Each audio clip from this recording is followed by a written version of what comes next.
Hey pals, welcome back to another glorious week here at Cult Stuff and Chill. I hope you're all doing well. I started my day a little rough today. The first thing, so Ashlee and I are pretty much in constant communication, like throughout the day, every day. And the first thing I did this morning on my drive to work was I sent her a video that I'm like, I am pretty sure today is the day that I'm going to have a mental breakdown and I'm either going to end up in prison because I've stabbed someone or at the mental hospital. And it didn't happen. Neither of those two things happened. So, go us. And I saw it while I was at the gym this morning, and I was like, I'm sorry, but I'm having an okay morning, so can't relate, but usually I do. Yeah, but, okay, so there's a TikTok astrologer, Marin. I'm sure you're familiar with her. She's the one that's, always wearing red. But she said that Libra signs, any Libra sign, we're going to have cute shit happening starting in mid-April. And it's almost mid-April, so hopefully that means cute shit will be happening in my life soon. Nobody ever talks about Geminis because everybody hates Geminis, but I think good stuff's going to start happening for Geminis. I also have a ton of Capricorn placements, and they say, shit's going to be rough for a little bit still for Capricorns, but... Well, fingers crossed that that's not the case. All I know is that hopefully I have cute shit summer that's coming up. That's what I'm hoping for. Speaking of cute shit, can we have a little influencer moment for a moment? Yes. 2, actually. Well, really, I could do 3. Okay. Do them all. Cute influencer. All right. Cute influencer moment 1. If you haven't gotten a deer head yet, you should probably get a deer head. Because this is my new best friend. His name's Ferdy. Well, my second best friend. I got him at the Oddities convention. He holds my scarves right now. I'm gonna hang him up when I think to get my screwdriver out or something. I don't know. Drill. However I want to hang him up. But he's very soft, very nice. He was $125 at the Oddities convention. That's actually a great price on a deer mount like that. Yeah. And then here's my small collection of green silk scarves too that are hanging from his antlers. So that's number 1. So if you haven't gotten any taxidermy, you should probably do it because I see his little face every morning and it brings me joy. Not as much with Bobby Hill the salamander I got, but Bobby Hill the salamander is a good shelf piece, you know? So yeah, that's Bobby Hill. We were gonna name him Hank Hill, but I was like, he's not majestic enough. I need to get a larger, more majestic, wet specimen that can be Hank Hill. I definitely influencer. Tried to think up just the most absurd names that I could think of for this salamander, and I'm glad that one of my suggestions almost stuck. So I suggested Hank Hill, and then looking at him, he does definitely give more of a Bobby vibe. Yeah, he's also kind of round, kind of like Bobby soft. Yeah, plumpy. So. And now I just have to fight the intrusive thoughts to eat it, because it's the intrusive thoughts when you're like, oh, I could just drive off this cliff. I mean, the same thing with the salamander. I'm like, he almost looks like a little pickle floating in there. Yeah.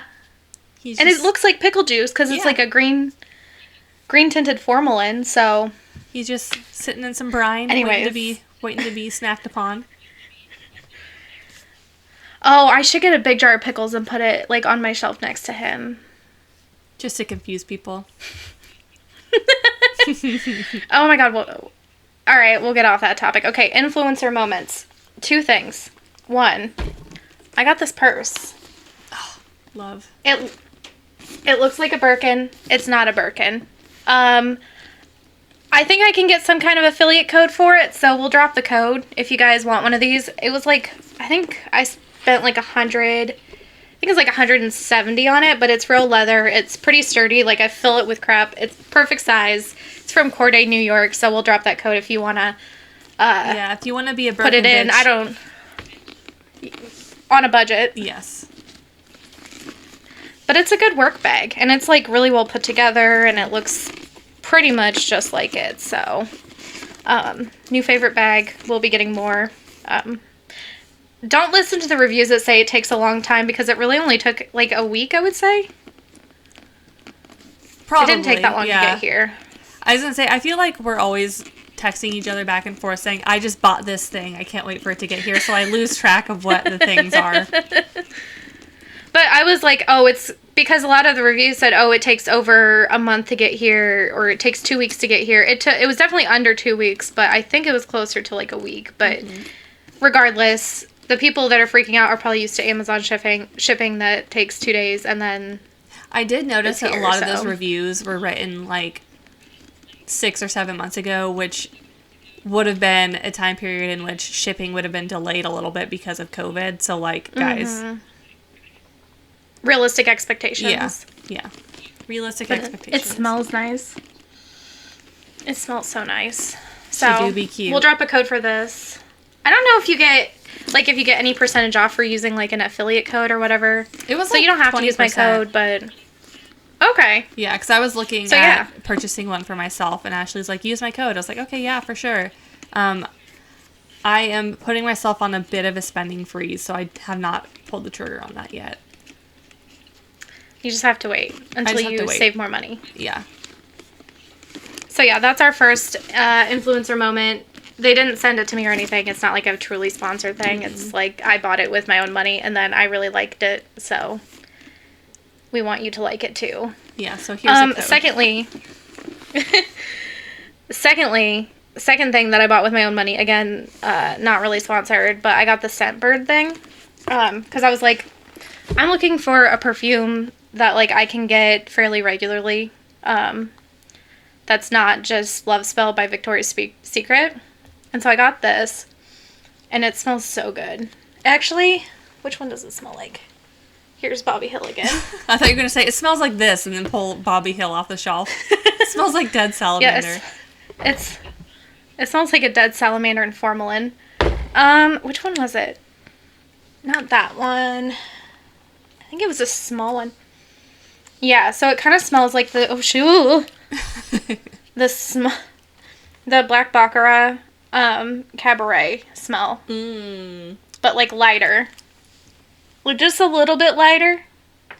But also I got a tiny one of this, so I'm happy to have another one of these. Hell yeah. But it's like smells so good. And I've gotten a few. Not all of them have been bangers, but all of them have smelled like good enough that I would wear it. And they just send you like this cute little thing. So we'll put a code for that too. Again, that's my own money. You can just get... Actually, I think that one's a link. But we'll put a link below. Yeah. But yeah. I think it's a pretty good deal because perfume is expensive and it expires quickly. And like you don't want to wear the same scent every day. So that's why I like it. But it also comes with this cute little thing. And it makes me just feel like... Powerful. Yeah. Also great for just throwing in your new fancy Birkin. Yeah, also the one that I got that I really liked that smells like the Cabaret one is Confessions of a Rebel, Bitch Please. Which, great name. But it smells so good. I've just been like at work, so like... Sniffing myself. Yeah. So, anyways, I suggest it 10 out of 10. That's our little influencer moment. Again, not really sponsored, just anyone can do codes through it, so... Yeah, not sponsored. Wish I was. I wonder if they sponsor it, though, or if people just use the code. Because it's like, that's a good point. with the code with Scentbird, it's like, if someone buys it using your code, then they get a free perfume and you get a free perfume, so. Well, then. I did not know that. Well, then go use Ashlee's code so she can get some free perfume. Which I'll probably send to Devan because... that's what I do. I like to send my friends prezzies. I love prezzies. I actually have some prezzies that I need to mail you, so. Same. Although you already know what they are. It's not like a surprise. I just have been lazy about mailing. All right. Is there anything else that we had that was... You know what? I think that's all the housekeeping we had. And when I say housekeeping, I use that term very loosely because you didn't need any of that information, but you got it. No. But you love us. Do you want to tell us a story? I'm excited for this one. Ashlee story time. What are you talking about this week? Okay, so my story. Easter is coming up soon, and I have plans. I've got big plans. I plan on fully traumatizing my entire family with a haunted lamb cake. You've probably seen them. They're like really disturbing looking, traditional 50s white people culture thing. So when you say that white people don't have culture, we got lamb cakes for Easter. But for real, it's always kind of bothered me that Easter, the very Christian holiday of Jesus' resurrection, is very clearly a ripoff of a pagan fertility holiday, Ostara. So there's different variations of the Ostara story, but my favorite version is the following. And it basically goes that the Anglo-Saxon goddess Esther, or Oster, came across a frozen bird, and she's like, oh no, poor birdie, and she turned it into a hare, because she's like, I'm going to save you from freezing to death. Hares can survive the cold. And so this bird hare, I don't know, it retained its ability to lay eggs. So once a year, to remember when Esther brought it back from the dead, it lays these brightly colored eggs, and that's Easter. And it's like a fertility celebration, because hares are a fertility thing, and eggs are a fertility thing. Yeah, there you go. I feel like I need to get in the spirit. You should probably just wear that the whole time, honestly. I am willing to keep them on. They're not totally in frame, but there we go. I wish I had prepared. I should. Darn never it. mind. I should have put the deer. Hung it up. Anyway. Oh, that's okay. So, scholars, they argue over the origins of the story. They kind of say, like, oh, it's just a modern thing, like as modern as the 1950s or 60s. But it's actually the earliest written mention of Ostara was around 1835 in a German folklore and mythology book. So there is evidence to it being at least 200 years old. Now, you may be asking, what does this fun little background information have to do with today's story? And all I'm going to say right now is that it also has to do with hares, or rather rabbits, and one species giving birth to a completely different species. Oh, yeah. So, to start, Mary Toft, she was baptized Mary Denyer by her parents John and Jane of Godalming, Surrey on February 21st, 1703. In which, if you're unfamiliar, back in those days, they would wait to baptize a baby until they were sure it was going to live, because they're like, we're not going to risk that wasting some nice, crisp, fresh, holy water on a baby that's going to die tomorrow. Waste our Jesus juju on this doomed toddler. Doomed baby, yeah. Doomed baby. Like, it was the same thing with Shakespeare. They waited to baptize him, so they don't really know when his birthday is. I don't know. That was the only thing that I remember them talking about in school. Fun fact of the day. Fun fact. We're going to have a lot of fun facts, actually. Oh, yes. So, not much is recorded about Mary's early life, but it is reported that she was illiterate, and she was, like, working in the fields. She was also, like, kind of acted as a servant. And in 1720, at the age of 17, she married Joshua Toft, who was a cloth maker. They had 3 children together, Mary, Anne, and James. And in 1726, she became pregnant again. And as was actually the custom of the time, she was out toiling in the fields. It's a common misconception that women during the 18th century were bedbound during pregnancy, but they actually worked pretty much up until they gave birth, if not giving birth, like, out there in the field.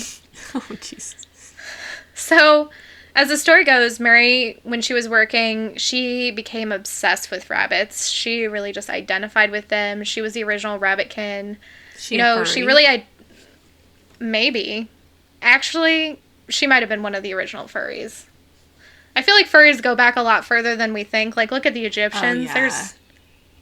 Yeah.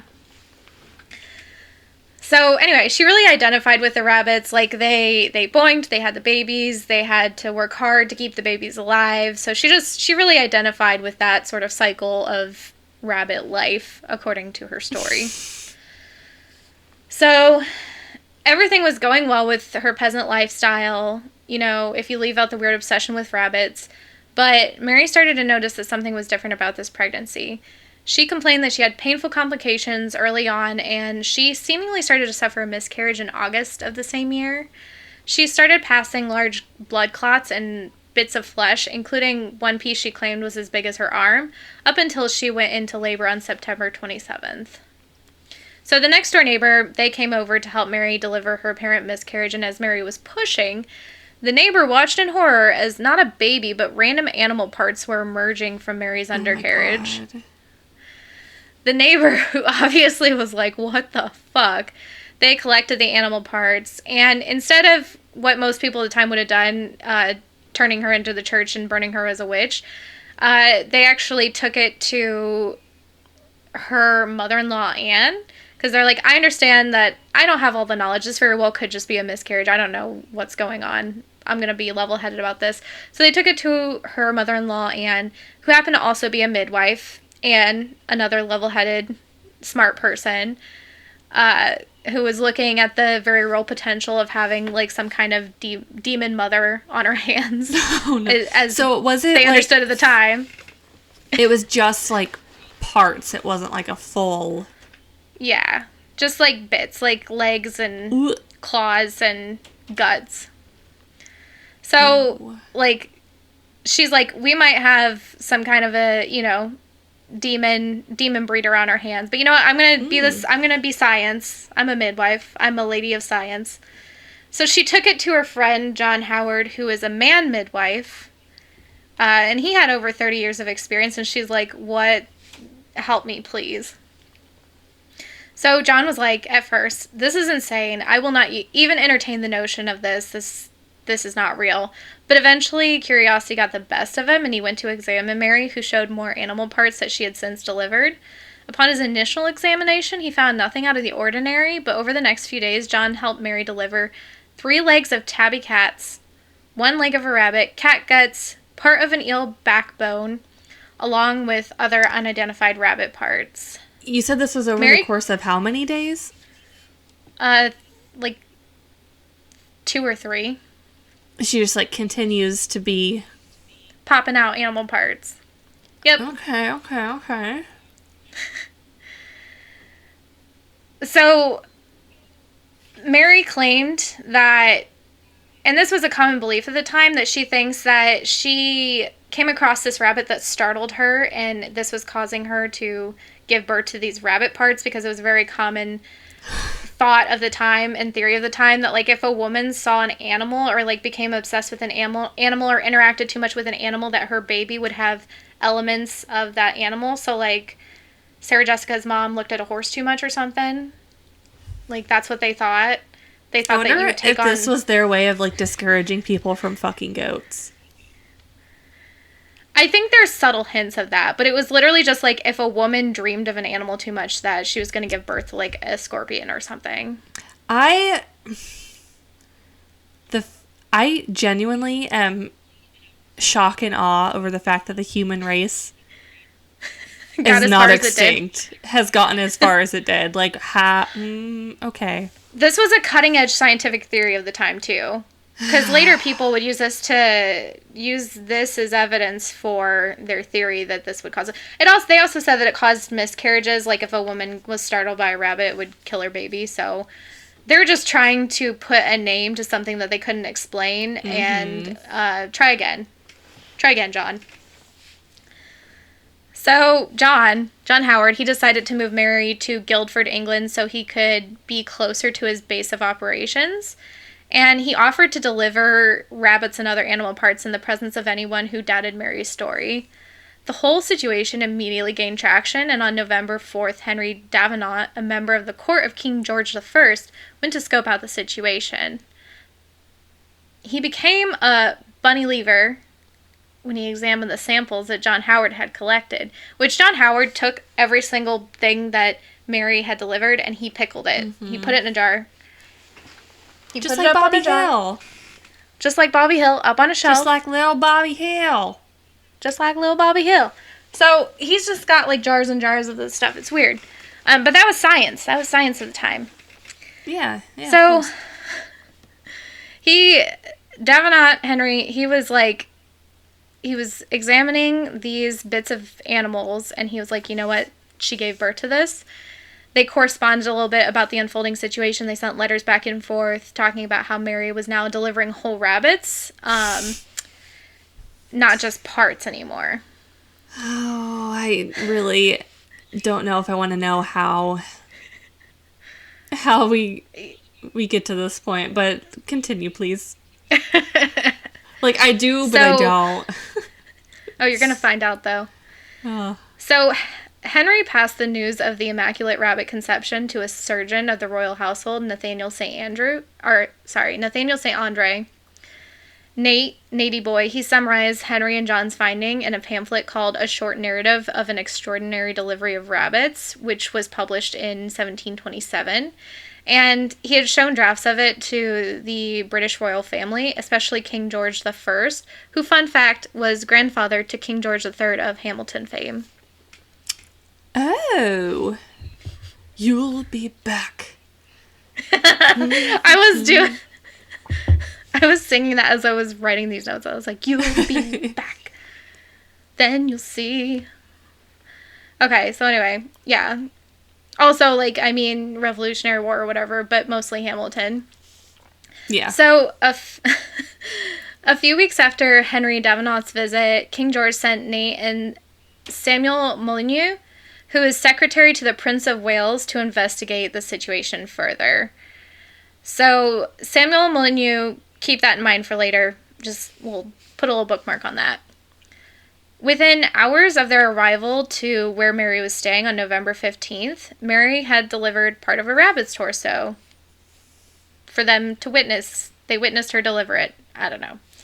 So, Nate, he examined the rabbit and he cut out a piece of the lung of the torso, and he was like, I want to see if this rabbit breathed air, which I don't know what that proves, but it's a torso. That's kind of weird.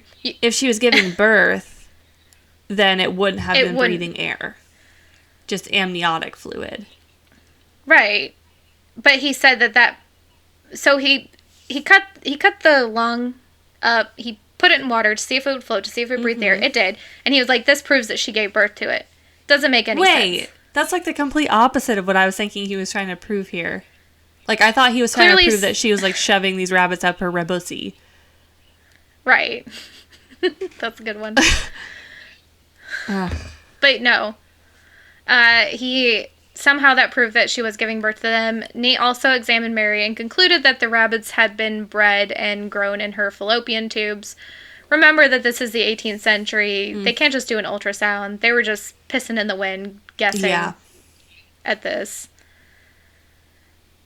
So, Natey Boy, he brought the findings of his examinations back to the court, which prompted King George to send another surgeon, Syracuse Allers, to examine Mary.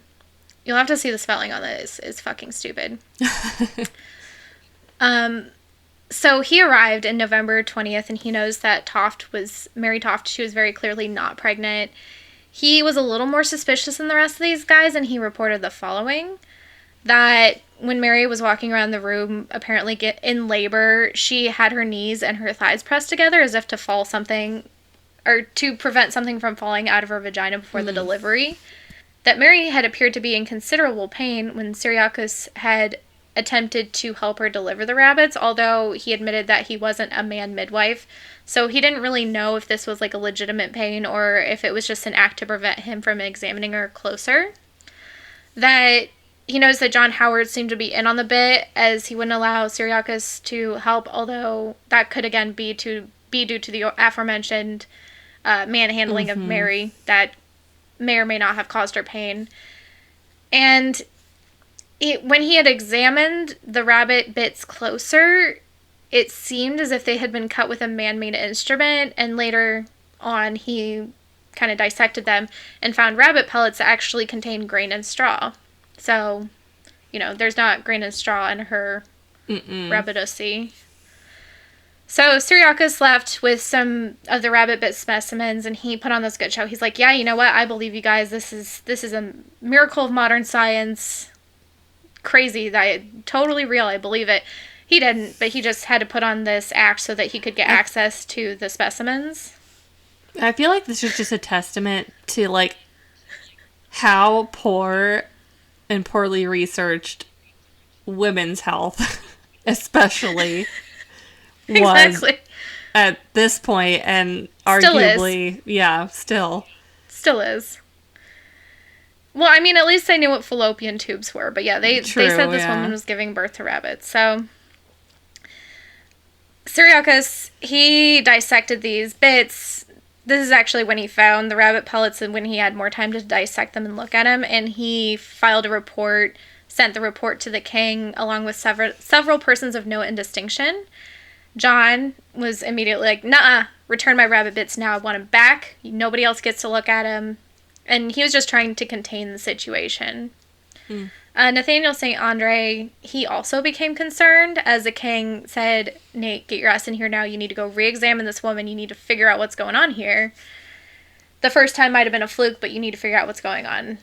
So, Mary had recently been reported to have given birth to 2 more whole rabbits and was seemingly passing portions of placenta when Nate arrived.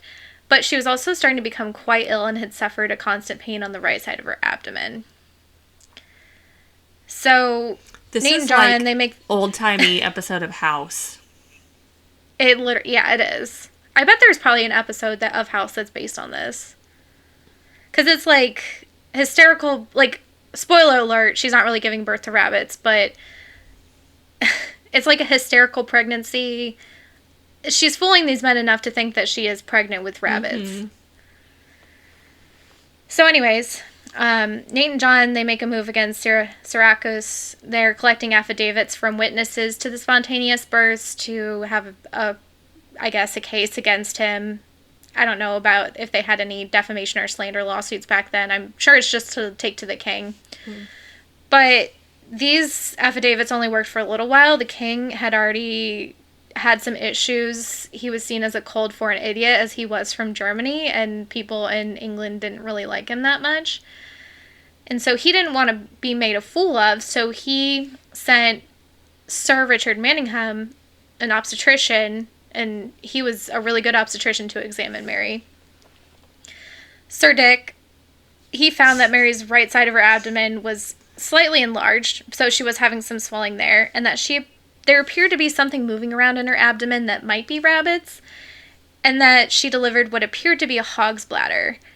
But the fact that the hog's bladder smelled of urine, coupled with the fact that John and Nate were like, "That's not a hog's bladder, what are you talking about?" It made Sir Dick very suspicious that there was some kind of hoax going on, but he agreed that he needed more information. He wasn't going to say anything publicly. He didn't want to ruin their reputations until some further examinations took place. So his findings were basically reported as inconclusive. He's like, "I don't know what's going on there. I'm just going to stay out of this shit." Same. And in the absence of any real criticism, Mary, she became a celebrity with her story being published in early newspapers across England. Like, this isn't a day when they didn't really have the resources to be publishing newspapers all over the place, but her story was getting published in them. She was examined by a number of physicians and surgeons who were all curious about what was going on, and this was all under the very strict control and observation of Nate and John. And all of those doctors and surgeons agreed that she was just spontaneously giving birth to rabbits and animal parts. And they said that it proved that their theory that women, if they're startled by animals while pregnant, will have a miscarriage and just start giving birth to animals, or will give birth to a baby that looks like a rat or something. Fucking naturally. Just, that's as God intended. Yeah. So this is all over the span of, like, a month. Like, I mean, she had the original miscarriage in August. In September is when she started passing these animal parts. And then, end of September into November, she's being moved in closer to London, and we're now at December 4th. So this is a very short time span. Like, I don't know about you, but when I think about news traveling fast throughout more ancient times, or, at least the 18th century, mm-hmm. that I would think that it would take much longer for this news to be found out. But no, it was just over the span of, 2 months.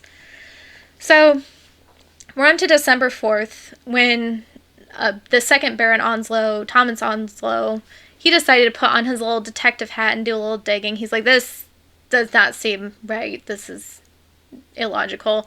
So what he found out was that for the past month, Mary's husband had been buying young rabbits all over London, and that they had caught a porter at the bathhouse that they had been staying at, They had apprehended him, and he had confessed to smuggling rabbits into Mary's room, which Mary and her sister-in-law Margaret claimed were just for her to eat. Mm-hmm. So Sir Dick Manningham came back, and he was like, you know what, if we're going to find out one way or another, if we got to cut you open, we're going to do it. And so with that threat of a very painful surgery and a time when surgeries, you didn't really come back from them, she cracked immediately. She said, you know what, this is a hoax, you're right. So Mary admitted that during her miscarriage that she might have girl bossed a little too close to the sun, trying to get a permanent pass out of working in the fields. She just didn't want to have to work out in the fields anymore. She didn't want to have to be a servant. Fair. She was tired. She's tired of that shit, Grandpa. Can't blame her she for that. did. Yeah, it's hard. It was hard work. She did actually, unfortunately, suffer a miscarriage, and the temporary dilation of her cervix from that had allowed her and an accomplice to insert cat and rabbit parts into her uterus the first time. So she actually did, like, kind of give birth to those the first time. Mm-hmm. Mm-hmm. She claimed... Mm-hmm. Just in there with dirty fingers shoving that into your uterus, imagine. Oh my god. I'm stressed out, man. I told you would hate it. I do. So she claims herself and this unnamed accomplice, who she never named, invented the story when they saw a rabbit in the field she had been working in. She might have been startled by it. She might have just saw it, but regardless, they saw a rabbit and they came up with this story. For all of the other rabbit and animal part births, she had merely inserted the animals into her vagina and pushed them out, which is why Syracuse had reported her walking with her legs glued together. So, in total, she had birthed 17 whole rabbits. Yep. Imagine being... Okay, honestly, this is kind of a mood. Like, imagine being so sick of your fucking job that you're like, I would rather shove 17 whole rabbits up my pussy than work another day in this place. I mean, mood. That's a whole I can't, this is a terrible story and it's disgusting and I hate it, but I can't really blame the girl. You gotta do what you gotta do. I mean, so she blamed other people for this whole thing. She said everybody else made her do it, but she said that specifically there was a traveler woman who she'd come across that said, I'm going to show you how to put rabbits in your pussy and you're going to be able, you're never going to have to work a day in your life again. So that I might be inclined to believe. Oh, God. But, yeah, that's great. But the others that she accused of forcing her to do this were her mother and sister-in-law, John Howard, her husband, again, the random traveler lady. But ultimately, she was accused of being an abominable cheat and imposter and pretending to be delivered of several monstrous births, and she was incarcerated for a few months at Tothill Fields Bridewell, which is a prison in Westminster. But she was actually released in April of 1727, as they couldn't really figure out a real punishable crime to charge her with, and there's no, there's no statutes, there's no standard of how to punish somebody for giving birth to rabbits. John Howard. I've never seen this shit before. Like, this is just really confusing. We're just going to put you in the prison until we can find out what to do with you. So, honestly, John Howard... It is a little bit of a shock that they just put her in jail and didn't, execute her for witchcraft. Yeah. Well, and I mean, witchcraft burnings were still going on in Scotland in 1727. It was tapering off, but they were still burning people at the stake in Scotland. So, not far off. No. But luckily they took the scientific approach and they're just like, we need to figure out what's going on. So, why she got John a Howard... robussy. She got the robussy. That'll come actually into play later. So, the man midwife, John Howard, he was fined £800, or in today's money, it would have been £121,000 or $158,000. So he was fined quite a bit. Damn. But he was allowed to practice, or he was allowed to continue to practice as a man midwife until his death in 1755. So following this hoax, the medical professionals' gullibility became a running joke and they were publicly mocked. everyone, pretty much across the nation. How could this illiterate peasant woman fool these supposedly intelligent, learned men? Which, as we know, learned men doesn't mean shit. It just means that you have more resources. Many books, articles, broadsheets, like big posters and cartoons were made mocking the doctors, and they involved the use of some vulgar sexual innuendos with the rabbits, and it became a bit. It was an OG meme. Mary's Magic Robussy. And idiot men doctors. And man midwives. That is the thing, is there's so many of these, like, idiot man midwives. No. Several medical professionals not even related to the case, who had never even seen or really even heard of her, felt obligated to submit papers on how they knew it was a hoax all along, because the damage to the medical and scientific community was so great that they were worried that, like, any advancements that they had been working on would not be taken seriously. No. And speaking of the people involved, the timing of Mary's confession came at a really bad time for Nathaniel St. Andre, who only 4 days prior had publicly published and staked his whole reputation on the short narrative of an extraordinary delivery of rabbits. And he had to quickly recant his account and be like, that didn't happen. I don't believe that. Not true, buddy. Because, I mean, you have to imagine how long it took to print this stuff back in that day. So he was, like, out there handing it out, like, 4 days earlier. And it did not work, and as a result, he was stripped of most of his royal duties within the court, but he was allowed to remain as an anatomist for a short time. A few years later, he was accused and later acquitted of murdering his wife's first husband, your boy from before, Samuel Molyneux, the guy who had gone with him on the first examination of Mary, and this was after Nate had unsuccessfully treated Samuel for a fit that Samuel had had, which Samuel did not make it, and then Nate married his wife Elizabeth, like, very shortly after this, so people were like, dude, you poisoned him. So, but he was acquitted. They decided that he just had epilepsy or something. They didn't know. Oh, yeah. I mean, like, literally a couple years before, they thought that rabbits were coming out of a Robussy, so they're like, credibility we'll give you this shot. one, buddy. Right. So, Nate and Elizabeth, formerly Molyneux's, social careers floundered after this fiasco, and they just retired quietly to the countryside. After Elizabeth died, Nate, he became destitute. He didn't get any of that money. He ended up in an almshouse. But another fun fact, he never ate rabbit again. Never. I can't say that I would either. I mean, if I witnessed it coming out of a woman's Robussy, I probably wouldn't, but... No. Absolutely not. Sounds like a traumatizing... He had PTSD, man, from the rabbits. So, back to our main character, Mary. Mary, after she got released from prison for, like, the 3 or 4 months that she was in there, she went on to give birth to another daughter after her release named Elizabeth. And as one particularly sassy clergyman noted in the church records, that this was her first child after the rabbit breeding. After this, she kind of faded into relative obscurity. The main character moment was sufficiently over. The Toft family didn't profit from this affair in any way, shape, or form, and Mary was only recognized once in the records for her brief imprisonment in 1740 after receiving stolen goods, which is like, how could you know if you received stolen goods? Yeah. So, again, she was briefly in prison. She got out pretty much right away. Mary passed away in 1763, and her obituary was in all of the London newspapers alongside those of aristocrats. Back to the sassy clergyman, he got in one last read, and he recorded her death in his parish records as Mary Toft, widow, the impostress rabbit. So he's like, this is a bit. I'm going to commit to the bit.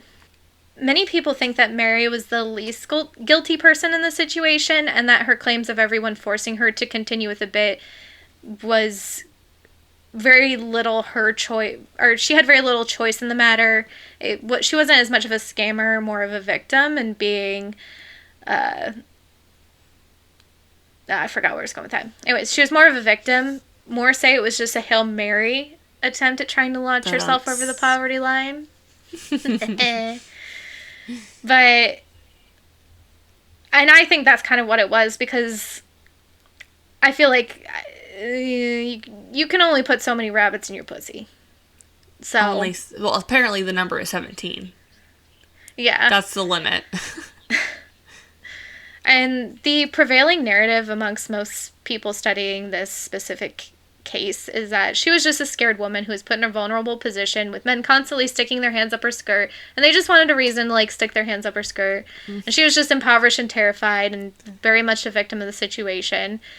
And she became a victim of what the rich might do to her if they found out it was a hoax, especially the king, because all of these people were terrified of what the king would do. Or if the church got a hold of her and decided that they wanted to burn her as a witch. Because, again, they were still doing this around this time. Mm-hmm. So, really, her just kind of getting imprisoned for a few months and fading off into relative obscurity is really the best case scenario for her. Yeah. So, that is my story of Mary Toft, who stuck rabbits up her vagina. Happy Easter, everybody. But I am going to get that lamb cake and terrorize my family. I'm going to make it red velvet. Oh, so it looks like flesh when you cut it open? Yeah. Sick. It'll be a surprise red velvet, too. Hell yeah. Give it, like, eerily realistic eyeballs. So it's just, like, staring into your soul as you just chop its little booty off.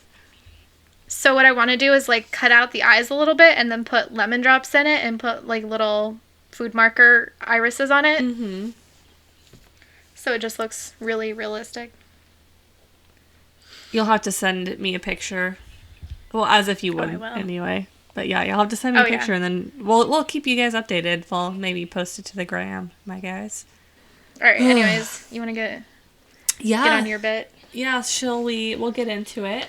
And I'll do my story now. Devan's story time. Ooh. What are you going to talk about? So, okay. Today, we're actually going to talk about more haunted real estate. So Ashlee did the Amityville whorehouse. Was it last week or last episode or the episode before? I can't remember. Two episodes ago, because before. Last time was, what's her face? The other German girl. Anneliese Michel. Ah, yes. Okay, so haunted real estate. We're talking about haunted houses again. And this time, it's a story that's kind of close to my home. Not close to my heart, though, because fuck Kansas. Sorry if you're from Kansas and you're listening. This place just ain't it for me. But anyways, I'll talk shit about... There's a reason it's a basis for the Wizard of Oz, because it's literally like walking into the Twilight Zone. I was there once to visit you, and it was scary. I have never met someone that... like, enjoys living in Kansas. They all just say, I'm here and I stayed. But there's no one that's like, I fucking love Kansas. And there's a reason for that. Isn't Kansas also maybe it was Nebraska, but the place of the one Little House on the Prairie book where they had, like, the sod house and then the locusts ate their crops and they had to move because it was so miserable? You know what? I'm not entirely sure. And did you have something to contribute? She absolutely does. She just meowed at me. Aggressively. Did you hear that? Yeah. She said, hello? No, I heard it. Do you have... She said, Mother, I crave violence. You want something? Or you just want me to hang out with you? Alright. Anyways. Shit-talking Kansas aside. Okay, so. Today, I'm going to put on my realtor impersonation. We're going to be taking a look at a quaint 1,200 square foot. 1,200? Why does that feel like not a number to me? 1,200. 1,200. Okay, yeah. Yeah. Yeah, I'm not stupid. Small house. I got it. So we're like medium to small. Yeah. All right. I'm not an idiot. I just like said that number out loud. I was like, that's not a number. But it is a number. So anyway, back to my realtor voice. We're going to be taking a look at a quaint 1,200 square foot 2-story home built in the late 1800s that features lovely retro appliances. This is the thing that realtors do. They say, words like retro or quaint when they really mean outdated and fucking tiny. So anyways, it has retro appliances, carpet, and furnishings. This 3-bedroom, 1.5-bath historical gem is located in a wonderful school district to send your demon children to. Situated on a charming tree-lined street, which, side note, when I was doing the notes for this story, the house that is across the street from this house is fucking massive, fucking gorgeous. And imagine that you are this big-ass, nice-ass, Victorian-ass house, and you have to look across the street and see a fucking demon house. Anyway, so back to Realtor Devan. Situated on a charming tree-lined street just steps from the riverfront and last sold at the incredible investment price of $499,000. All demons and spirits do convey with this lovely property. Anyways, so this haunted dream property, it's frequently called the most haunted home in America. Today, guys, we're talking about the Sallie House in Atchison, Kansas. And fun fact, so this town is actually right on my route to get to and from my hometown or my in-laws. And so, like, for the longest time, if you drive through this town, there's, like, the little tourism flags affixed to, like, the light poles and stuff that say the most mysterious town in Kansas or something along that lines. And so every time we drove through this town, I'm like, what the fuck does that even mean? Like, it just looks like every other dumpy Midwestern town ever. And so apparently it's because it's got the Sallie House, which is, we're going to talk about, profoundly haunted. And then apparently there's like a handful of other haunted homes here. So apparently it's the most mysterious town in Kansas because they've got a lot of hauntings. They've got a Dollar General, the Subway, the Casey's gas station, a Pizza Hut, and the most haunted house in America. So, although if they got a Casey's, they're already doing better than the town that you're in. So we got a Casey's. We got a fucking Casey's. I can get my goddamn breakfast pizza and my taco pizza. Have you tried their new sauces? Their new dip sauces? I haven't hit up the Casey's. It literally just opened like 2 weeks ago. Okay. But actually, now that you say that, maybe this is going to be the weekend that I go get my Casey's pizza fix. And for those of you from outside of the Midwest that are listening, Casey's is a gas station, but they also have like a small pizza counter at the gas station.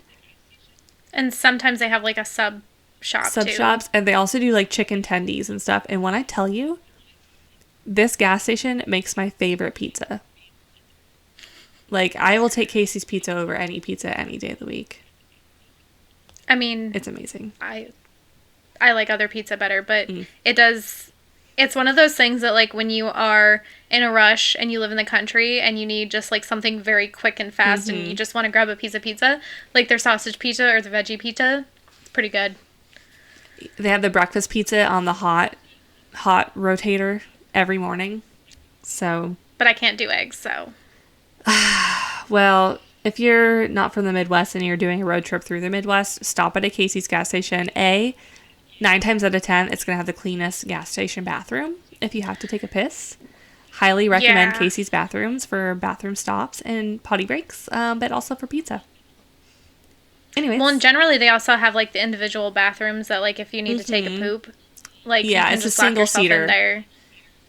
Single seater, you don't have to worry about any like truckers coming in while you're just trying to take a shit on your road trip. So okay. Anyways, back to the Sallie House. So okay, the Sallie House probably also has a lovely bathroom to shit in if you're on a road trip through Kansas, but it's been the retro. Yeah. It's retro outfitted, but it's probably clean and it's definitely a single seater.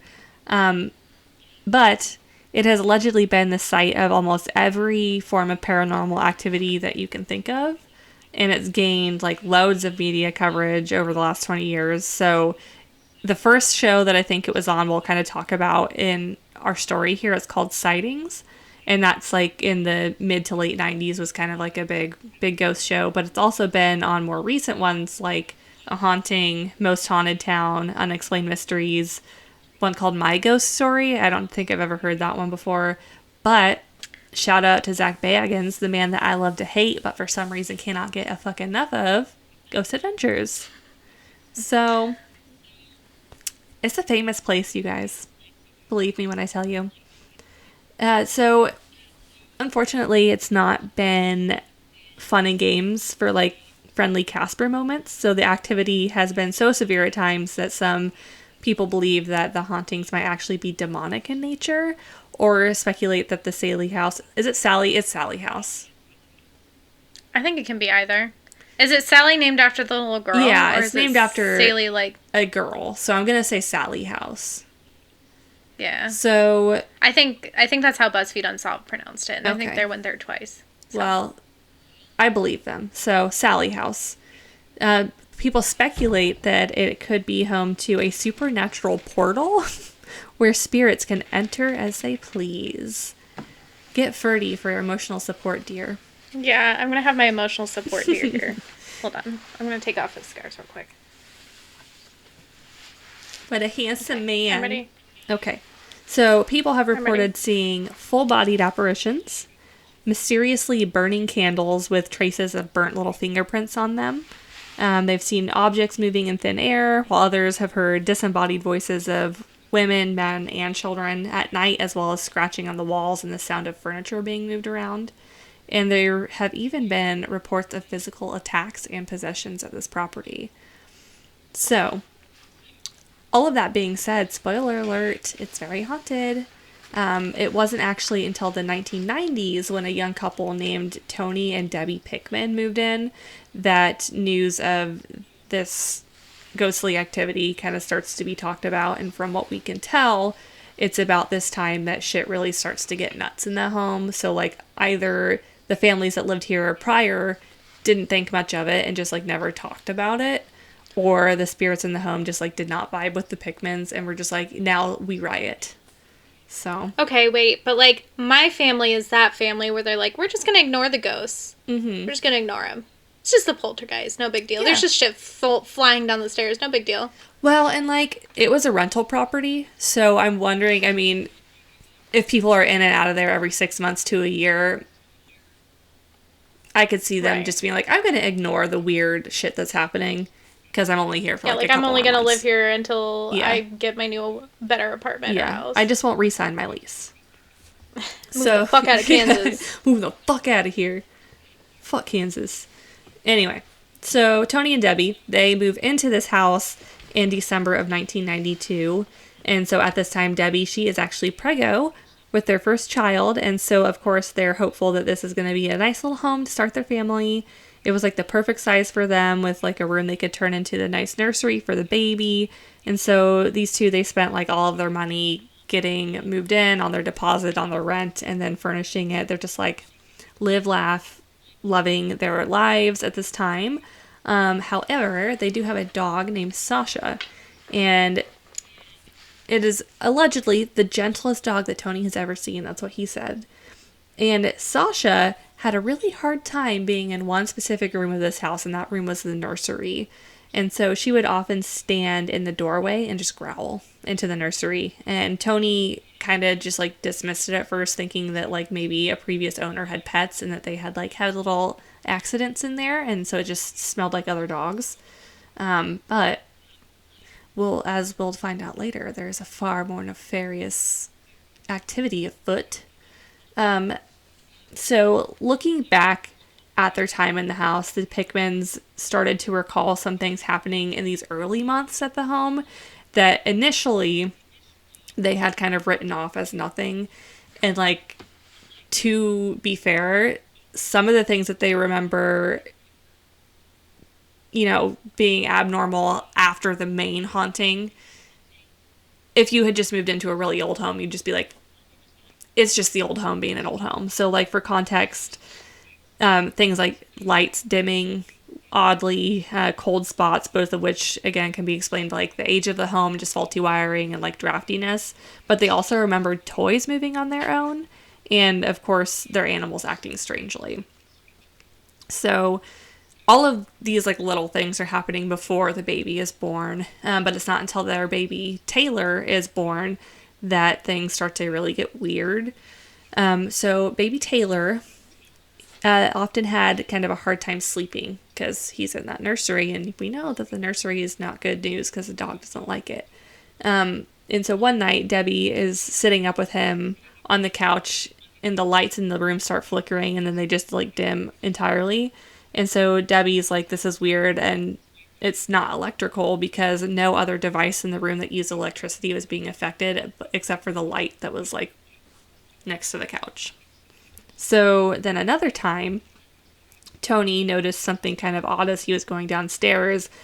There was a photo of the family that was hanging completely straight, but upside down, as if someone had taken it up off the wall and just like, bloop, just flipped it over. So he straightened it out and just dismissed it as a gesture that he had done something to piss his wife off. And so she was just petty and was just doing things to mess with him, basically. And so then Deborah, when she was going up the stairs, frequently she would feel a cold breeze pass her as if there was a child running past her up and down the stairs. So in this story, really, I feel like the ghosts just kind of tend to leave Debbie out of it. They just like don't fuck with Tony. So there's one instance where Tony wanted to surprise Debbie one day by like cleaning the entire house while she was at work. And so while he's using the vacuum, it would like shut off every time he got near the door to the nursery. And while he was trying to figure out what in Sam Heck was going on, he discovered that each time it happened, the cord was being unplugged from the wall. But it wasn't from his motion because there was still plenty of slack in the cord, so it wasn't as if he had like run to the end of the cord and just like yanked it out of the wall. And then he would hear music coming from the nursery, which is what nightmares are freaking made of, so just like creepy music box type music. Yeah, so no thanks. Hate that. And he would go to investigate and then find the baby's mobile? I don't know. I'm having mobile. It was like spinning over the crib. So creepy music, and then the mobile was moving. And then he sat there one day and he watched this mobile like spinning, and as he watched it just starts going faster and faster and faster. And so like at this point, Tony poops his pants, and then he says, no more babies sleeping in the haunted crib. So Taylor's out of there. But this isn't even the weirdest thing that happens pre-ghost intervention in this house. So this is like the one that most people talk about, the like main thing that got them to be like, guys, this is fucking weird. So Debbie, she has a sister named Karen. And at one point while the family, they were out like doing bonding activities or whatever, Karen's like, hey guys, like I know you're not at your house right now, but I have this high chair for you that I'm going to swing by your place, and then I'll put it in the nursery for you because I'm a thoughtful lady, and then I'll meet you at the restaurant, the whatever, the wherever we're at. So she's going to go to their house while they are not home, drop this high chair off, and then go meet them where they are. So when the Pickmans and Karen get back to the house later that night, Tony takes the baby's bag upstairs, and then he walks past the nursery and noticed that all the baby's teddy bears were arranged in a circle on the floor holding hands, like they're having some sort of like cursed plushy coven that's performing ritual sacrifice or something. Just freaking terrifying. And so Tony, again, thinks that Deborah had done it. Like, first she's fucking with the picture frames, and now she's like setting up some weird freaking teddy bear cult. And, you know, not surprisingly, she's like, dude, that wasn't me. Like, I don't know what the heck is happening here. And Karen's like, everything was normal when I was here earlier. Like, I didn't do this. And they all just, like, believe each other. Of course, they're all denying it. So they're like, this is really fucking weird. But we're going to pretend it's not happening. So they turn off the lights in the nursery and go back downstairs. And so later, Karen, the sister, notices that the light has turned itself back on in the nursery. And so they send Tony upstairs to investigate. And there was only one teddy bear sitting left on the floor, exactly where the others had been, like in the center of where that circle had been. And so there's clearly something supernatural going on here, because all three of the people that were in the home were sitting in the living room when this stuff happened. So they do search the house to make sure that there's not someone in the home, and they don't find anyone. So they're like, yep, this is a ghost. Anyways, I just, for some reason, the thought of a ghost playing with teddy bears is like kind of delightful to me. So as terrifying as that is, I'm like, oh, cute, love it. I'm not very good at doing an Alexis Rose impression, and it makes me very sad. I love it. David. David. Ew, David. That wasn't too bad. Anyways, so back to the haunting. Debbie's initial reaction to this incident is that she's fucking stoked. So, fun fact about her is that she had like always wanted to see a ghost, and now she's living in a fucking bona fide haunted house, and up until this point the haunting has been like pretty chill, so they're not immediately freaked out or anything. So nothing particularly menacing is happening. There's just teddy bears being played with, so fucking great. Like Casper the Friendly Ghost kind of moment. And she is like all in favor of this ghost roommate, but her husband Tony, a wet blanket, he grew up a devout Catholic and was like, no, ghosts aren't real, and if they are, I don't want anything to fucking do with them. So he convinces them that they're going to vacate the premise for the night and stay with Tony's parents because he was freaked out. He's like, either we have ghosts and I don't want anything to fucking do with it, or someone's in the house and I don't want anything to fucking do with that either.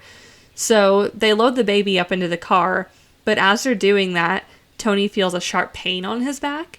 And upon inspection, they see that he has 3 scratches that are about 5 inches long on his back. So after this whole debacle, the Pickmans, they actually are put in touch with a psychic medium named Barbara Connor. And so Tony, again, he didn't really like the idea. He was like super Catholic. But Debbie's like, come on, it'll be fun. Like, we'll get the psychic in here and we'll just, see what the ghosties are all about. So they invite Barbara over to see what she had to say. Well, I should note that Barbara was in California. So they set up a phone call, and then she was intrigued. So then she did like a secondary visit with them where she flew out to Kansas. But that's all not that important. Anyways, so Barbara says that she sensed that the spirit causing all of the mischief in the home was actually a little girl, and that little girl's name is Sallie, which is where we get the name Sallie House from. But the thing about Sallie is that grown men make her feel uneasy.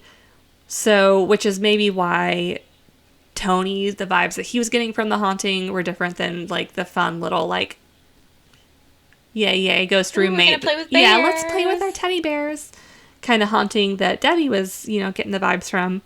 So when Barbara walks into this nursery upon like her little walk about the house, she says it becomes hard for her to breathe, and said that one corner of the nursery was Sallie's, and that's where she was the most comfortable. So Barbara also suggested giving her part of the room and like buying her some things that a little girl would like to play with or like to call her own, which like very cute.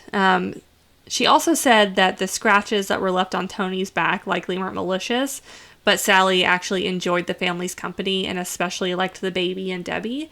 And she felt that Sallie was just trying to get the family not to leave. Like, she just was sad that they were leaving because she liked having them around. Barbara, I'm going to need to see your license. Can you get licensed as a psychic medium? I doubt it. I don't think there's any bar of entry for this. It's just whoever wants to.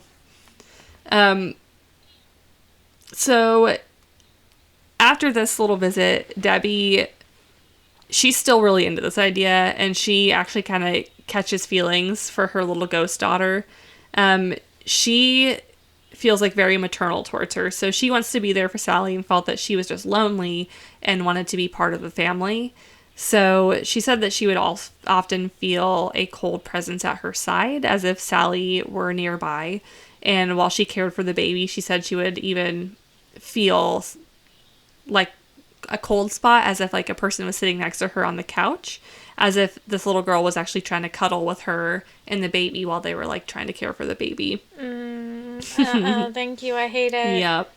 So Debbie, though, she even took the medium's advice to heart, and so she decides to buy Sallie a doll. And so she buys her a doll, wraps it up in nice little gift wrap, and puts it in Sallie's corner of the nursery. And so she would like check back periodically to see if the gift was open, and eventually one day she finds that the doll is in the baby's crib. But the weirder part is the box that the doll had come in was still neatly wrapped in the gift wrap. So somehow... Okay, side note, I think there's something going on behind you because it looks like shit's just moving on its own, but I think it's not a ghost, it's a cat trying to burrow herself underneath of the blankets. There's just stuff moving in the background and you can't tell what it is. She's like, you can see there she is. There we go. Up, but she likes to burrow under the blankets. Speaking of haunting. Yeah, speaking of haunted houses. In Kansas. She's really going for it, man. She gonna knock that pillow right off the bed. She's all like, fuck your pillow. Go off, queen. Fuck your pillow, bitch. Go off, queen. Go off. Anyways, so... Sallie... The box, the gift wrap. She has somehow materialized. She's just like going crazy back there. What are you doing? I'm sorry, it's cracking me up. She's like a little ham. Swear to God. She has to be the center of attention at all times. But she hates people. Alright, so there's clearly a demonic haunting happening behind me, but so the doll's in the crib, the gift wrapped box is still gift wrapped. So she has materialized this doll out of the box and into the crib, which is fucking weird. But Debbie had also left a pad of paper and a crayon in the nursery with a question written about her age. So Debbie had written, "How old are you?" in crayon on this paper. And when she discovered the unwrapped doll, she also saw that her question had been answered. And in crayon on the paper was written the number 7. So they have a little 7-year-old ghost girl. That's not a girl. And so, like, we're not going to forget about Tony in this because he's having his own experiences with his new ghost daughter, but they are not having a daddy-daughter bonding moment. He's not into it. So at this time in their life, Tony is working third shift, so he would get home at 7 in the morning. And so one morning, he was getting a drink after coming home when he saw something that he thought was Sallie. So he freaked out.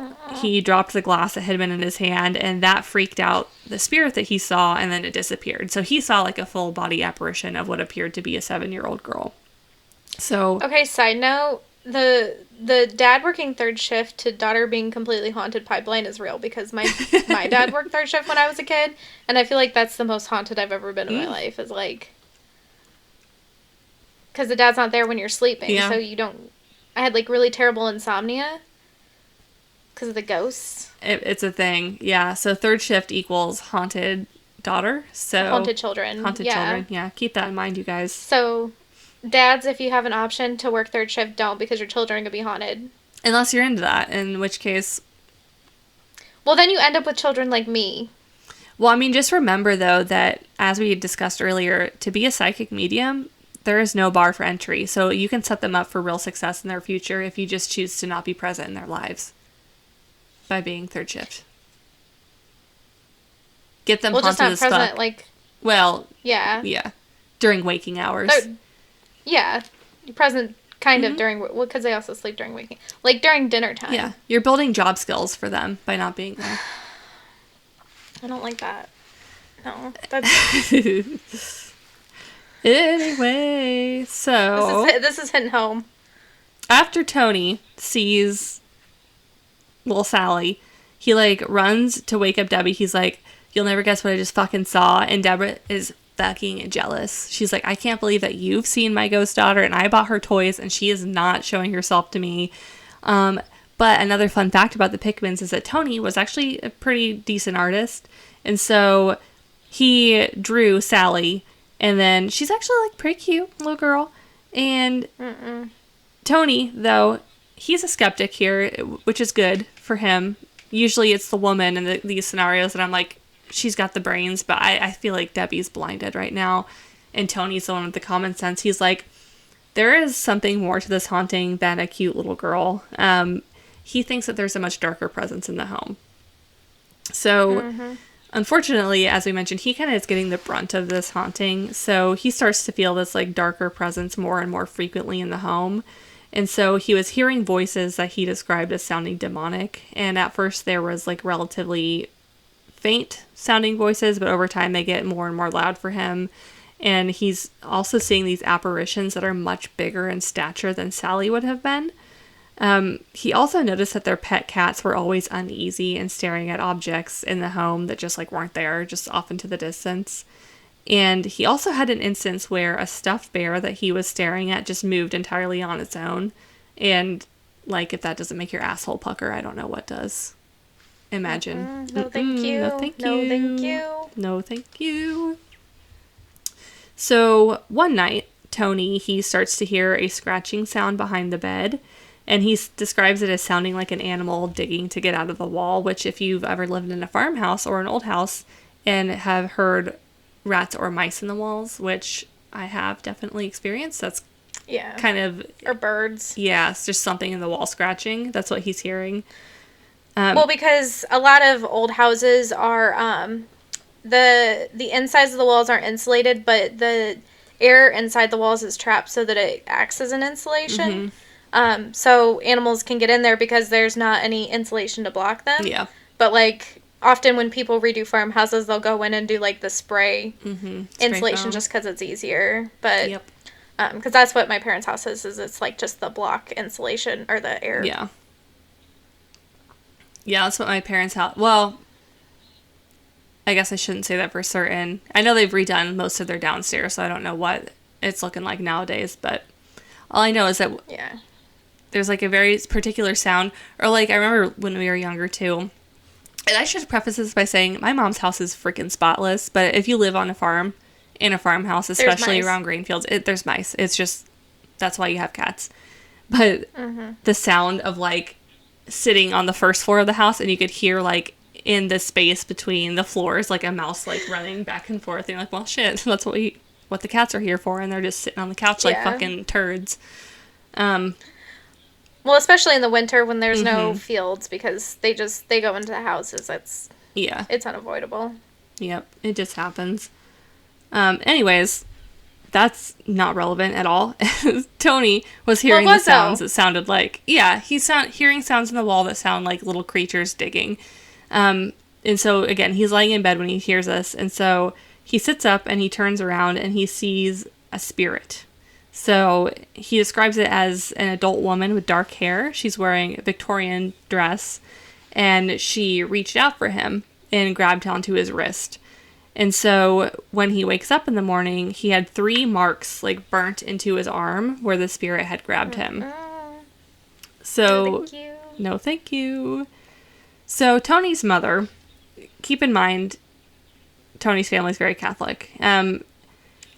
She also knew about what was going on in the home and kind of like was like, oh, you guys, no, fuck, that's dumb.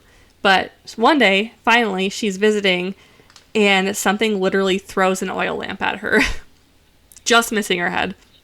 So now she's convinced. And then Tony's like, there's no way. There's just no way. It's just the ghost of a little girl. Like, maybe Sallie is there and she's just a cute little ghost, but there's definitely something else there too.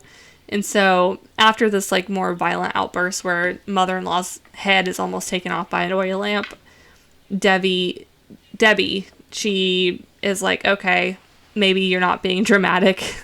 So I think prior to this, her maternal instincts had just been kicking in and she felt bad for Sallie, that she was just like a little girl and she just wanted a family. But Tony, I think he was seeing things a little more clearly, so he wasn't so quick to write off odd things in the house as innocent little fun and games. And so after these more violent instances, Debbie finally concedes and agrees that they do need help to figure out what the heck's going on here. So what do? They reach out to their trusty psychic, Barbara, and she had actually, again, remember she's from California, so she had been talking to the producer of a show called Sightings, who were really interested in Tony and Debbie's story based off of all the details that Barbara had given them. So it's just occurring to me in this moment that maybe Barbara, upon meeting with the Pickmans in their home that first time, was like, I'm not going to tell them the full truth here, so they're going to stay in the house and we can make this into a TV show, baby. I don't know. But anyways, Barbara puts... Or the whole thing's a hoax. Like... Yeah. Or the whole thing's a hoax. It's very possible. But whether or not it's a hoax, she puts the Pickmans in touch with the crew from the sightings show. And so despite being initially hesitant about the idea, they do agree to let the TV crew come to document their haunting. And hopefully someone on the crew, or they would do something to help them get rid of the darker spirits in the home. So the producer of this show, his name is Craig, he brings the team out to Kansas to investigate. And they, like, do the whole ghost show thing where they go around the house. They're, like, filming, asking questions, etc., blah, blah, blah.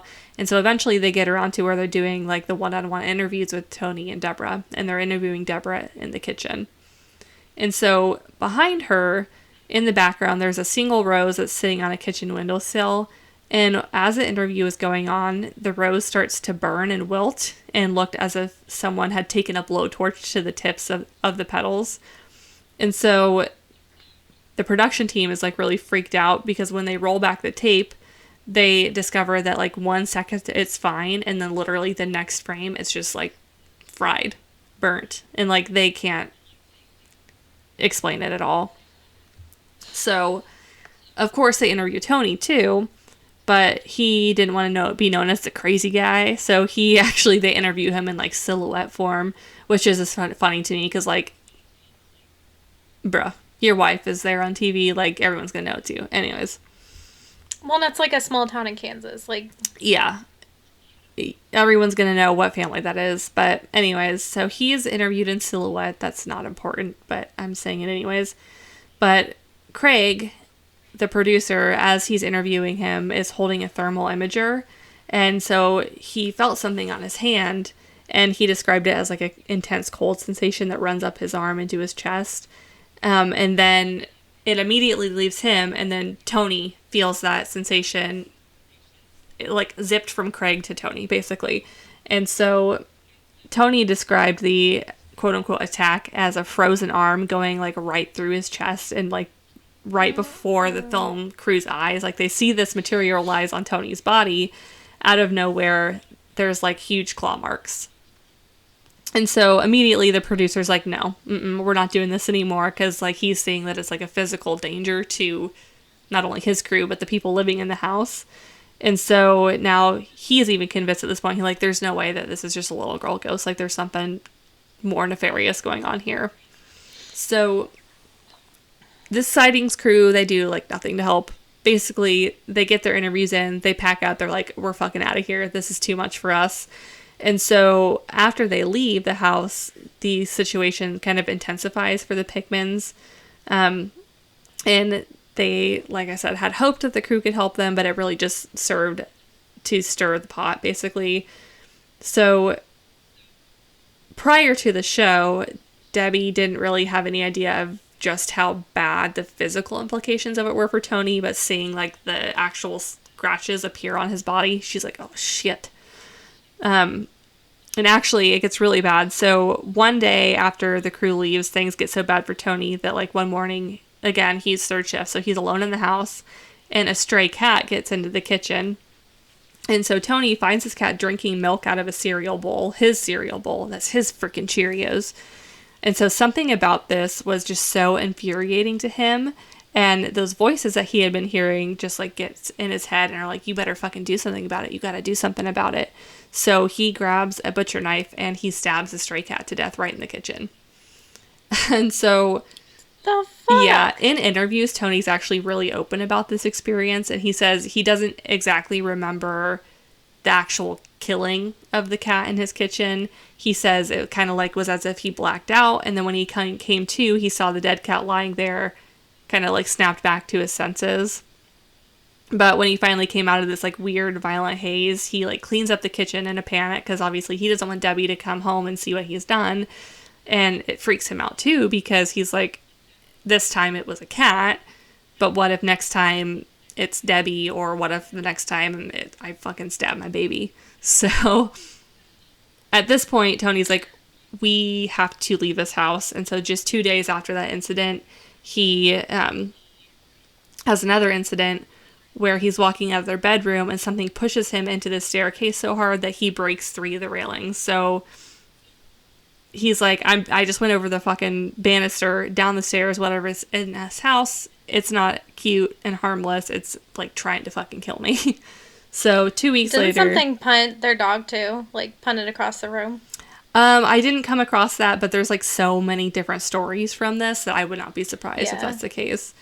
I just remember that because on BuzzFeed Unsolved, Shane Madej was like laughing at the lady's dog Sasha getting punted across the room, and the lady's like, I'm gonna punch you in the face if you laugh at that. That's not funny. Yeah. Leave Sasha alone. But the way she delivered it was kind of funny, and then he just kind of chuckled, and she was like, I'm gonna punch you in the face. And he was like, oh no. I'm sorry. It's like these disrespectful Hollywood fellas coming to my Kansas home and disrespecting me. But then it's like, it's one of those things where you're told not to laugh, so you want to laugh. Like at a funeral, you're just like chuckling. Like, it's like, is this funny? I don't know. Is this funny? Does Grandma's lipstick camp. really look that fucked up? It's all camp, baby. It's all camp, baby. Anyways, after Tony falls down the fucking stairs, 2 weeks after that incident, they are like, nope, we're out. So they move out of the house. The family, though, they still actually live in Atchison, less than a mile from the Sallie House. And so they've said that they sometimes feel like something followed them since then. And they still have dreams about the home or experience weird phenomena in the new houses since they've lived there. And so this seems to have affected Tony the most, though. And he said that he's even woken up in the middle of the night standing in front of the Sallie House as if he sleepwalked there. So he said that basically since they lived in that house, there's always been something calling him back there. At this point, the house, since they moved out, has been unoccupied by permanent residents. And now it's exclusively used just as a spot to offer ghost tours and overnight stays for people that want to experience a haunting. And there's like loads of EVPs and photos of what appear to be apparitions taken there by quote-unquote ghost hunters and paranormal experts, whatever the fuck that means. So there's also, I mean, people say that there's as many as 17 different spirits occupying the home, but like, who knows? Who knows? Like we said, there's even people that think it's a fucking portal to another demon dimension, so there could be any mess of things going on there. But the true story, we don't know if it's a true story, but the local legend as to why this is haunted, we actually do have a story for that. It's not well documented, but there is a story behind it. So the legend goes that the second owner of the home, so it would have been the son of the man who built the home originally. He was a doctor. And so he and his wife lived in the upstairs of the house, and he would run his practice out of the downstairs.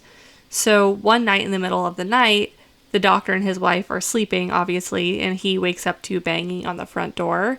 And so he goes, hey, wifey, stay in bed. And so he goes downstairs to find a woman, and she's standing at the door with her daughter, just like limp in her arms, basically. And the woman, she's like frantic. Her daughter is like writhing in pain. Clearly something is wrong, but allegedly, and this is where the story gets spicy, the woman was a former servant of the doctor, and again, allegedly, this was his illegitimate daughter.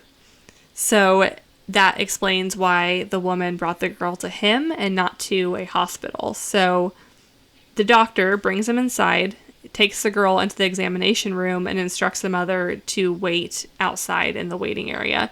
And so he's examining the girl, and he can see that she's likely suffering from appendicitis, and that it looks as if the appendix has already burst, leaving him with no time, basically, to get to the hospital. So instead, despite him not being a surgeon, he's a GP, he decides he's going to operate.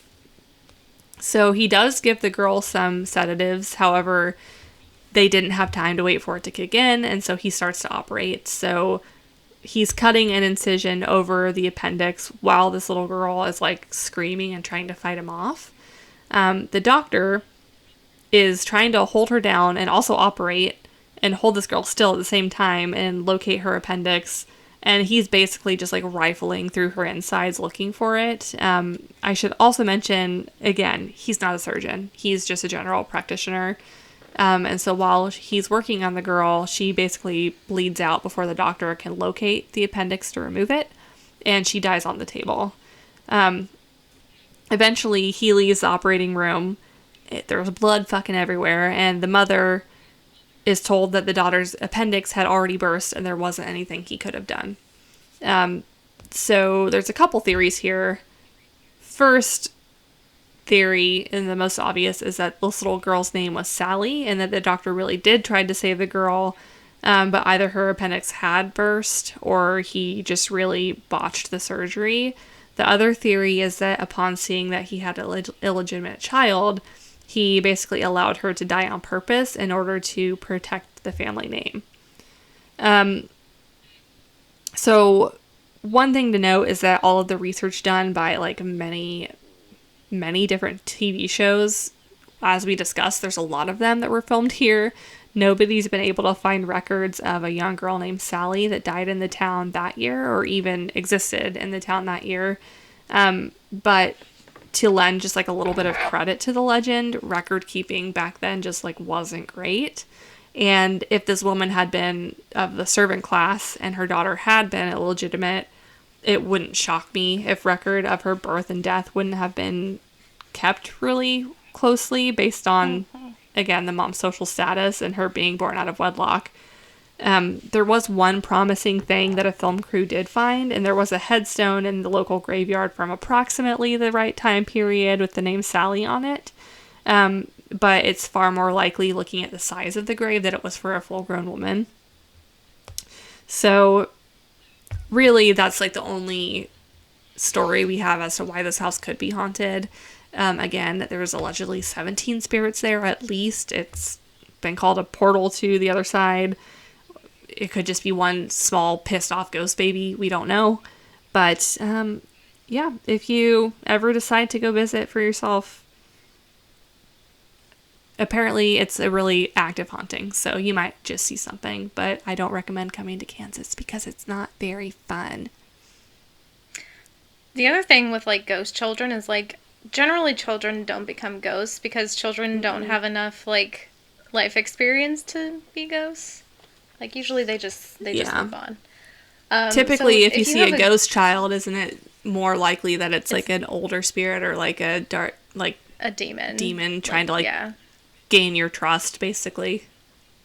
Yeah, like a non-human spirit that is trying to disarm you. Yep. It's like how cats evolved to look more baby-like so that humans would... Because you're so cute. Yeah. Well, that's the reason, is because humans have that effect where they're like, oh yeah, that's a cute baby thing, so I want to keep it alive. You know, I want to nurture it rather than I want to kill it. Mm-hmm. So I want to feed it kibbles and give it tweets. Yeah. But this is one of those things where it might have just originally been like a little bit of a haunting, and then like they manifested this demon child because, you know, that's what they wanted it to be. Well, and that's another springboarding off of that manifesting thing. If you have a different set of people in there basically every night doing like some sort of paranormal investigation, like not knowing what they're doing, just like inviting stuff in, you don't know what stayed behind. You know what I mean? Mm-hmm. So. Well, I think you can get rid of it too. Yeah. But if you get rid of it, then there goes your tourism money. Right. You can't base your whole economy after the Casey's. Or the Dollar General. You gotta have a haunting. You gotta have something unique. Yeah. In this case, jazzy. A ghost. Anyway, that's... Demon children aside. Yeah. Demon children and Rabussies aside. Rabussie. I told you're gonna hate it. I hated... It was disgusting, but in a great way. That I appreciate thoroughly. Thank you. Well... I believe that now it's tarot time.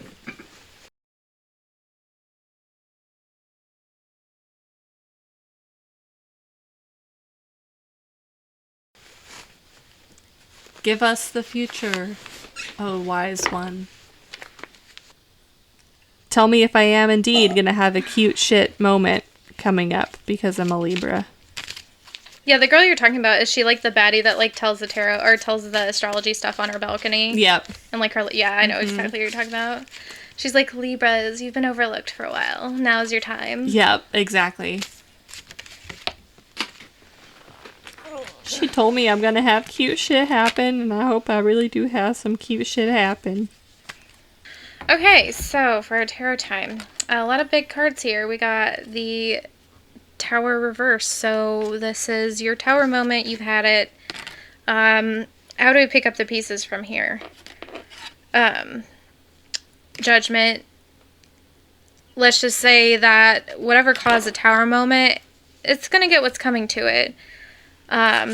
Some bad controlling, bad daddy energy, maybe an Aries, that might have been the person behind that. They're gonna get their judgment moment.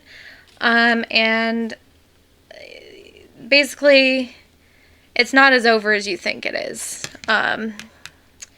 It could be a time for forgiving or restoration, but I'm just gonna like pull one more card, which is not particularly good news for some people, you know.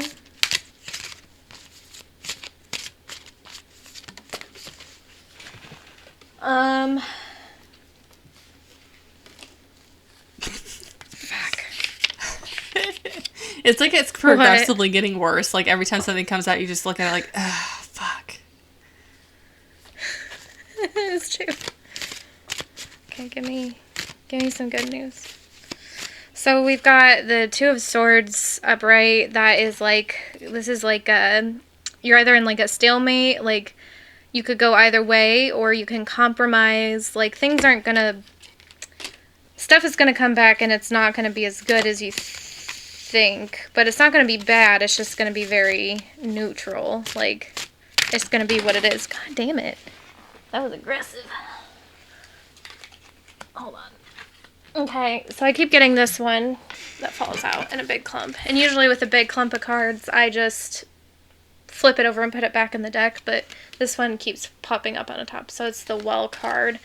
The well is like, you can see like the vapors coming out of the well. This one's unique to this deck, actually. Not every deck has a well card. And that is just like, it's trapped. Like, it's not, yeah. It's like stagnant. Like it's Timmy stuck in a well. So again, like we're getting a lot of stagnancy, a lot of like compromise. It's just it is what it is. There's nothing good or bad. It's not like the most ideal situation, but it's not the worst situation that it could be. Like it's already gotten as bad as it could be. It's not going to get any worse. Can we have like a happy resolution? Okay, well, at some point things will get better. I got a 6 of Wands upright. You better just stop there. At some point you'll be victorious in your plight, but like everything else is very much like you're in a holding pattern. You're going to be in a holding pattern. You're going to get news that's going to be you're in a holding pattern. People from the past are going to come up. You're maybe not going to like it, but it's going to be a holding pattern. I think it'll be fine, just not immediately. Like, it'll be in a holding pattern for a while is basically the sum up. Let me just do real quick. So your oracle card is be the reason that someone smiles today. So even though stuff is, you know, maybe a little stagnant, is a little stressy, depressy, messy, at least you don't have rabbits in your rabussy, so. Facts. Not a single of the 17 rabbits in your rabussy. Not including rabbit parts. So, were they just like 17 rabbits worth of rabbit parts or 17 full rabbits? 17 whole rabbits in addition to others. Over the course of just 2 months? Well, it was, yeah, September to November to December. So, yeah, under 2 months. She was popping out And she had just had a miscarriage she had started having a miscarriage in August, and then remember the end of September is when she was still flexible in her cervix enough to pop cat arms out of it. That is something I'm never going to forget. That is something I'm never going to forget. And on that note, happy fucking Easter. Yeah, happy fucking Easter. My FU is... I don't know, man. My FYI is that the Taco John's that burnt down in my local area is opening up again next week, so I can get some potato olays. I really don't have an FU right now because I feel like if I dwell on the FUs too much, I'm going to have a full-on Menti B, and I don't want to do that today, so I'm just going to focus on the potato olays and hopefully get through the weekend. I would say... my fuck you is... I had a good one and then I forgot it. But, like, maybe the Academy for being such a dick to Will Smith after he bitch-slapped Kevin Hart for making fun of Jada, because it's like, he kind of deserved it. Like, wouldn't you want to bitch-slap him? Like... I'm not sure where I fall on the spectrum of the Will Smith, Chris Rock drama. Honestly, you know where I fall is I just don't give a fuck. Rich people just be out here doing whatever the fuck they want. And true, it's like a simulation. It's so absurd. All of it. I also want to get back to the days where you can just casually slap people and it's not considered battery. Like, you know, back in the days when you could just, like, hit people with a glove and be like, I challenge you to a duel. Like in The Simpsons. And people were just, like, vibing with it. Like... What's a casual slap amongst friends? That didn't look like an amongst friends slap, if you ask me. That looked like a you insulted my wife slap. Well, sometimes you just gotta hit people because... Not hurt them, but just give them a good slap. Like, did he look like he got hurt? Maybe his feelings, but... His pride, his feelings, but his physicality, fine. Yeah, no. Honestly, he's never been more relevant, so you're welcome. Also, back to fuck yous, fuck yos. I want to say fuck you to McDonald's because they brought back spicy nuggets. Fucking forgot about that. I'll add that to my list. With the potato olays and my spicy nuggets. You gotta hit and get some nacho fries. They still have them at Taco Bell. Go get your spicy chicken nuggets from McDonald's and get some potato olays. Hell yeah. Who needs an Easter feast when you have a spicy nuggets? A potato olays. Just get like 20 spicy nuggets, put them in the fridge, and then pop them in the air fryer for Easter. Okay, honestly, not a bad idea. I feel like they'd air fry. Oh, yeah, they do, actually. I have done. Not the spicy ones, the regular ones, but they reheat in the air fryer. Quite nice. Anyway, guys, I feel like the only other thing that we can add to this conversation right now is talking about fast food, and that is going to turn into a whole thing. So I'm going to go ahead and wrap it up here. Thank you for listening to this very disturbing and disgusting Easter special. Please take care of your ribussies, and follow us on Instagram. TikTok if you want to. We don't really post there. Follow us on Instagram. I think once we get our lives ironed out in the next few months, we'll be able to post on TikTok more. But we've just been really busy with everything going on, and I think we're both planning on moving relatively soon. So yeah, stressful times at Ridgemont High. So thanks for listening. Thanks for being our buddy, guys, and we'll see you next time. Bye. Bye.